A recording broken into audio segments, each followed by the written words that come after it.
Grabe, ang galing ng ginawang set. Isang kamay lang ginawa ni Gia Morado mga kaibigan dito sa set 1 kontra sa koponan ng India.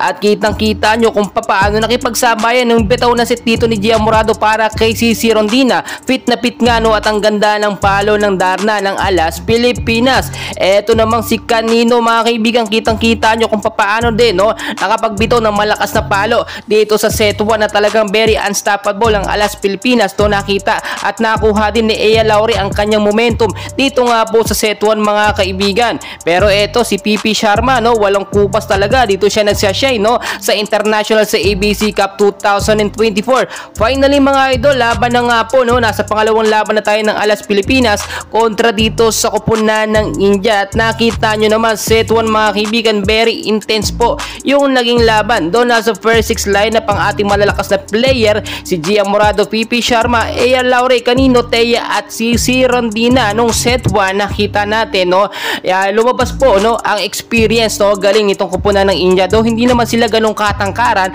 halos kaparehas lang ng height ng mga Pilipina player natin, Alas Pilipinas no, pero iba yung diskarte nila mga kaibigan no, parang Pilipino din no, o parang mga player din natin dumiskarte mga kaibigan. So natalo tayo dito sa set 1 score na 25-22. So pagdating nga po ng set 2 mga kaibigan, dito no, gumanda yung chemistry at momentum ng Alas Pilipinas natin. Yung mga set ni Gia Morado mga kaibigan, kitang kita nyo naman yung consistency talaga, hindi po nawawala. Kahit babad na babad itong si Gia no, nananatili ang magandang set na ibinibigay niya para sa spikers nga po ng Alas Pilipinas. Pero nakabawi tayo sa set 2 mga kaibigan, sa score nga po na 21 ng India, 25 naman ang Pilipinas. So pagdating ng set 3 nakita nyo naman dito gumanda pa rin no, mainit pa ang chemistry at momentum ng Alas Pilipinas natin. Tila hindi na nila pinagbigyan pa ang koponan ng India at nawala na po sa laro no. Etong nasimula ng India no, nanalo pa rin po tayo pagdating dito nga po sa set 3. Sa score na 17-25 naman ng Alas Pilipinas. At pagdating ng set 4 mga kaibigan, kitang kita nyo naman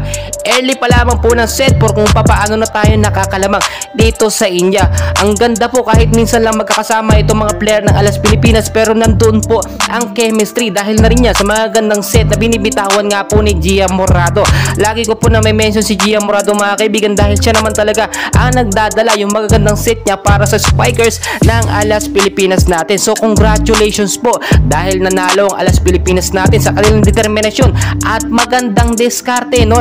Hindi na rin tayo nagdedepende sa head coach na si Debrito dahil may sariling diskarte po ang mga player ng Alas Pilipinas na kitang kita naman natin naging effective. Maganda rin po kasi pagmamando nitong si Gia Morado bilang kapitana ng Alas Pilipinas.